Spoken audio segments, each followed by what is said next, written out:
जय गुरु जी। शुक्राना गुरु जी। जय गुरु जी। संगत जी, आज हम गुरु जी की असीम कृपा से श्री शिव महापुराण की विधेश्वर संहिता का 9वां अध्याय सुनेंगे। ओम श्री गणेशाय नमः। ओम श्री गणेशाय नमः। गुरुर्ब्रह्मा गुरुर्विष्णु गुरुर्देवो महेश्वरः। गुरुर्ब्रह्मा गुरुर्विष्णु गुरुर्देवो महेश्वरः।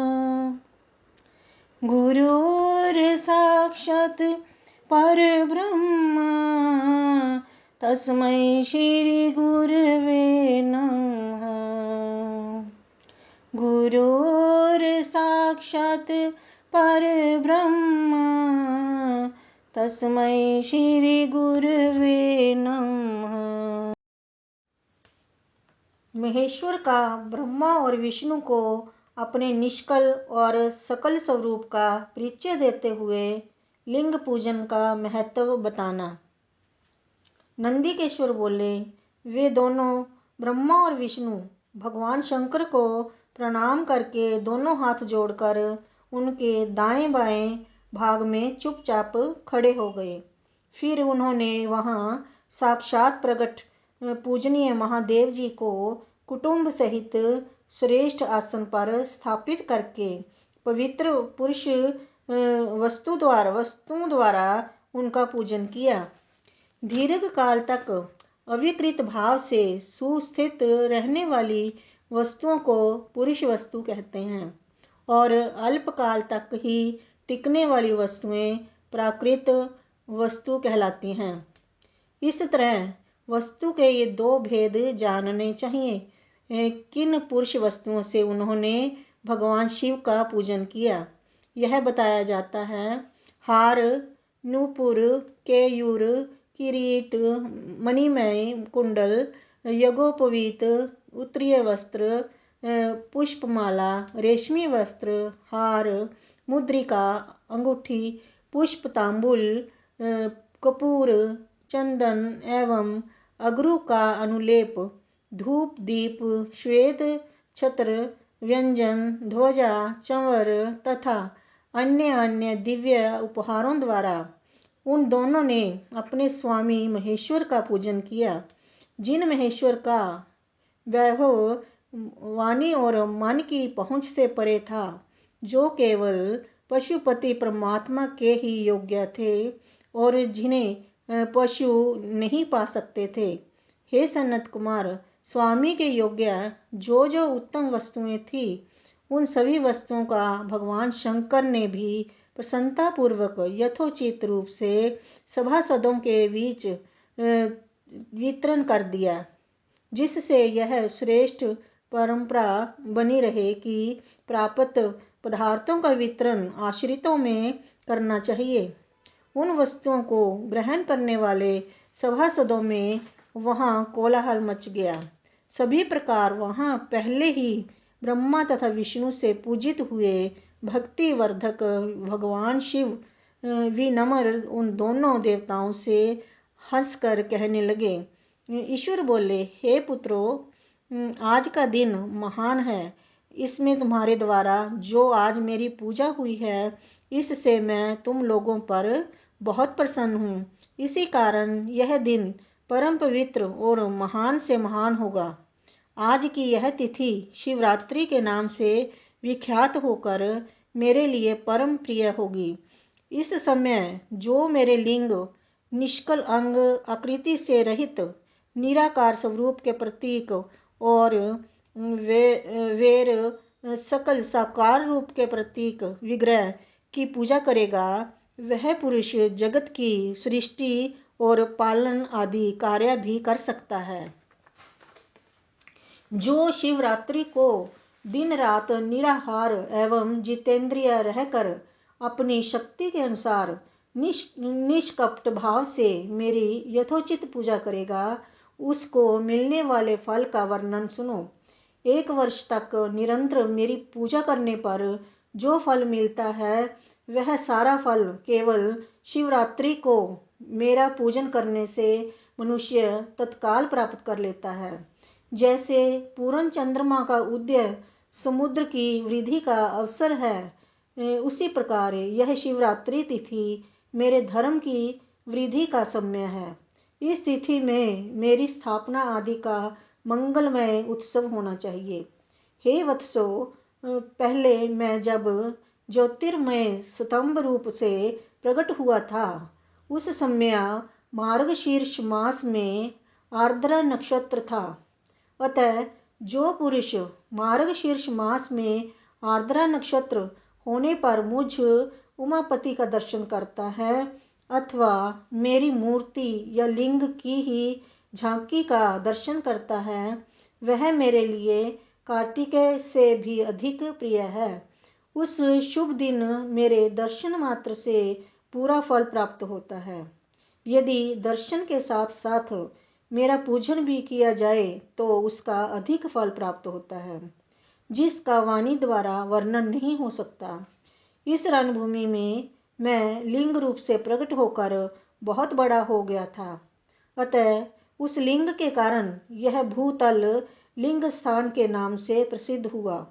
हे पुत्रों, जगत के लोग इसका दर्शन और पूजन कर सकें, इसके लिए यह अनादि और अनंत ज्योतिस्तंभ अत्यंत छोटा हो जाएगा।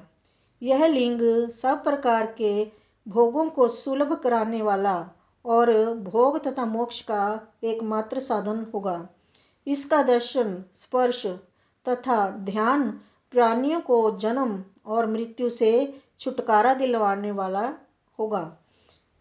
अग्नि के पहाड़ जैसा जो यह शिवलिंग यहाँ प्रकट हुआ है, इसके कारण यह स्थान अरुणाचल नाम से प्रसिद्ध होगा।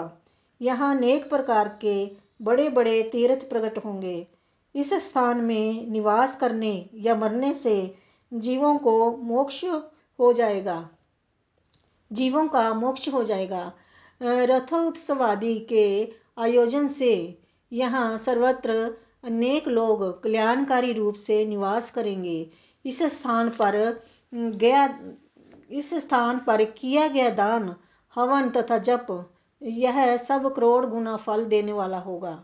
यह क्षेत्र मेरी सभी क्षेत्रों में श्रेष्ठतम होगा। यहाँ मेरा स्मरण करने मात्र से प्राणियों की मुक्ति हो जाएगी। अतः यह परम रमणीय क्षेत्र अति महत्वपूर्ण है। यह सभी प्रकार के कल्याणों से पूर्ण, शुभ और सबको मुक्ति प्रदान करने वाला है। इस लिंग में मुझ लिंगेश्वर की अर्चना करके मनुष्य सालोक्य, सामीप्य, सारूप्य, सारिष्टि और सायुज्य, इन पांचों प्रकार की मुक्तियों का अधिकार प्राप्त कर लेगा। आप लोगों को भी शीघ्र ही सभी मनोवांछित फल प्राप्त होंगे। नंदीकेश्वर बोले, इस प्रकार विनम्र ब्रह्मा और विष्णु पर अनुग्रह करके भगवान शंकर ने उनके जो सैन्य दल परस्पर युद्ध में मारे गए थे, उन्हें अपनी अमृत वर्षिणी शक्ति से जीवित कर दिया। उन दोनों ब्रह्मा और विष्णु की मूढ़ता और पारस्परिक वैर को मिटाने के लिए भगवान शंकर उन दोनों से कहने लगे, मेरे दो रूप हैं, सकल और निष्कल। दूसरे किसी के ऐसे रूप नहीं हैं। अतः मेरे अतिरिक्त अन्य सब अनिश्वर हैं। हे पुत्रों, पहले मैं स्तंभ रूप से प्रकट हुआ, फिर अपने साक्षात रूप से। ब्रह्म भाव मेरा निष्कल रूप और महेश्वर भाव सकल रूप है। ये दोनों मेरे ही सिद्ध रूप हैं, मेरे अतिरिक्त किसी दूसरे के नहीं हैं। इस कारण तुम दोनों का अथवा अन्य किसी का भी ईश्वरत्व कभी नहीं है। अज्ञान के कारण तुम दोनों को जो यह ईश्वरत्व का आश्चर्यजनक अभिमान उत्पन्न हो गया था, उसे दूर करने के लिए ही मैं इस रणभूमि में प्रकट हुआ हूँ। उस अपने अभिमान को छोड़ दो और मुझ परमेश्वर में अपनी बुद्धि स्थिर करो।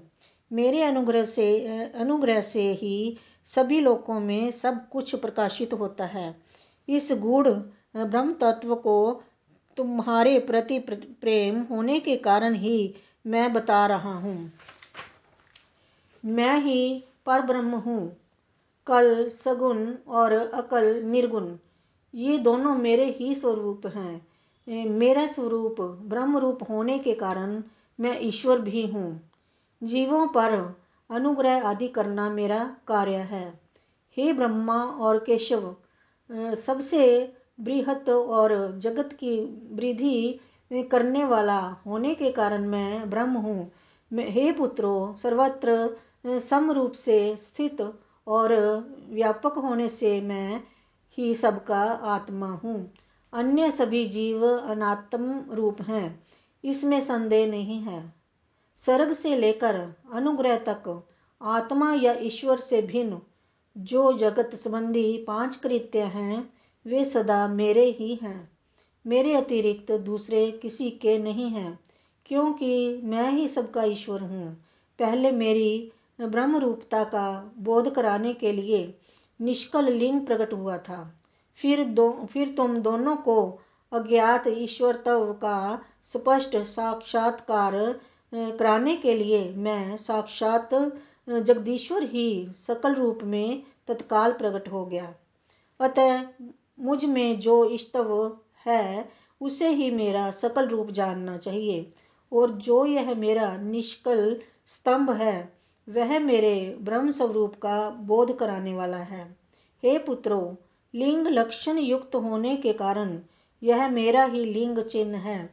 तुम दोनों को प्रतिदिन यहाँ रहकर इसका पूजन करना चाहिए। यह मेरा ही स्वरूप है और मेरे सामीप्य की प्राप्ति कराने वाला है। लिंग और लिंगी में नित्य अभेद होने के कारण मेरे इस लिंग का महान पुरुषों को भी पूजन करना चाहिए। हे वत्सो, जहाँ जहाँ जिस किसी ने मेरे लिंग को स्थापित कर लिया, वहाँ मैं अप्रतिष्ठित होने पर भी प्रतिष्ठित हो जाता हूँ। मेरे एक लिंग की स्थापना करने का फल मेरी समानता की प्राप्ति बताया गया है। एक के बाद दूसरे शिवलिंग की भी स्थापना कर दी गई, तब फल रूप से मेरे साथ एक तव सायुज्य मोक्ष रूप फल प्राप्त होता है। प्रधानतः शिवलिंग की ही स्थापना करनी चाहिए। मूर्ति की स्थापना उसकी अपेक्षा गौण है। शिवलिंग के अभाव में सब ओर से मूर्ति युक्त होने पर भी वह स्थान क्षेत्र नहीं कहलाता। इस प्रकार श्री शिव महापुराण के अंतर्गत प्रथम युद्धेश्वर संहिता में शिव के महेश्वरत्व का वर्णन नामक 9वां अध्याय पूर्ण हुआ। जय गुरु जी। ओम नमः शिवाय। शिव जी सदा सहाय। ओम नमः शिवाय। गुरु जी सदा सहाय। जय गुरु जी।